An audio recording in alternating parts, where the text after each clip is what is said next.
have a lot of talent. They're smart. They care. Come from some really good programs. So these guys have been coached up, been developed, and been ready to make the transition. Really pleased with the output of Bless on Austin. Just continue to work back and get back to 100% in full stride, doing everything that we asked him to do. Isaiah Wharton just got named captain, so that's been really big in our room, is to have a guy recognized as a leader not only in our room but on the team. And know he's really excited and very deserving of that opportunity. And Trey Avery is another one who's really been coming on. We're excited about him and expecting him to jump in and play some big-time ball for us this year and do a good job at that.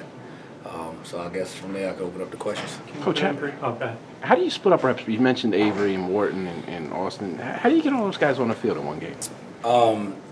It's a lot of balls being thrown, a lot of balls being played, and we want to have guys ready to play winning football. That's our goal here.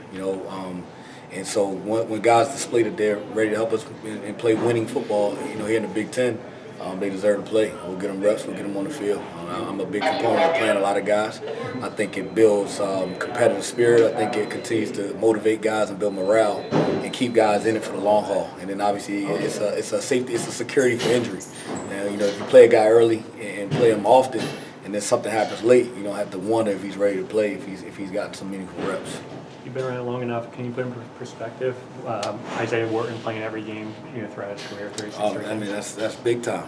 He's the vet in the room, and he displays that in the way that he carries himself and his leadership. He's took his lumps and his bruises, but again, that we're depending on that young man to really have a big senior year for us and allow his experience to come through, and not only in the form of his play, but also in his leadership with guys and how they handle adversity and how they handle success and on and off the field and those types of things.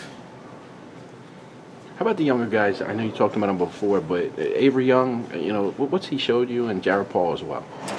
Again, just really competitive, group of young men who come from really good football backgrounds. Avery has a really good pedigree, having a dad that played in the National Football League and playing at Coatesville, and which has produced some really talented players. He's along that line and really displays a good football base. And then on top of that, he's a really talented player as well. He can run. He's deceptively fast, and he has some athleticism as well.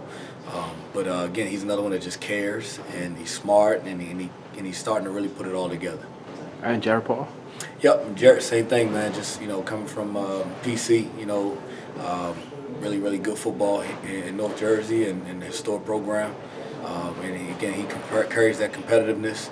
He's going to be able to show some versatility as well. Being able to slide inside and play nickel. You like his frame, like his body there. He's 210 pounds. He's a big guy out at corner. So being able to utilize him inside is going to be a plus for this defense. I guess with Trey, Isaiah, and Bless, is Trey the guy who goes inside usually? We got a few guys that are going to play inside. He'll be one of them. He'll also obviously play on the outside. Nickel in this day and age is no more than just a corner playing on the slot. He's displayed the ability to help us, again, both inside of nickel as well as out at corner. How can you see the depth and talent in the secondary lifting the rest of the defense? It starts with being where we're supposed to be and doing our job in coverage and trusting the front seven and everybody else to do their job.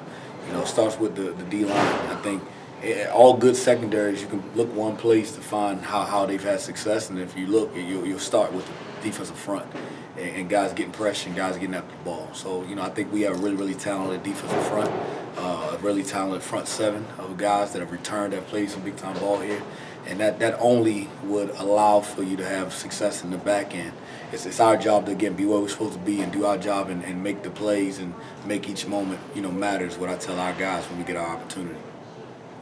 With Isaiah and Bless, they're widely regarded as two of the best cornerbacks in the Big Ten. Do you want them to have that swagger to be the best in the Big Ten and believe that? Without a question. I want those guys to be the best version of themselves. And if that means at the end of it that they're considered, being the top corners in the league, then great. But our job is to get better every day. And I tell our guys our job is to maximize ourselves. There's a threshold between where they are now and where their potential say they can be. We want to close that gap as far as we can to get into, again, maximizing our abilities. And so if those guys do that, and at the end of it, they're rewarded for that, or their play is considered around amongst the top in the league, then we've done our job. Two more? Everybody good? How can a guy like Wharton, with his durability and his leadership, help the team both on the field and in the locker room? Again, just first of all, playing a lot of games, he brings experience. He can speak to real life, real experiences being out on the field.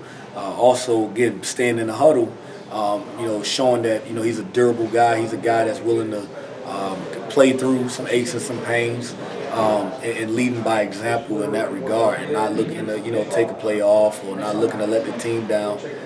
Being able to push through and be there for his brothers, and play an important role in the defensive success.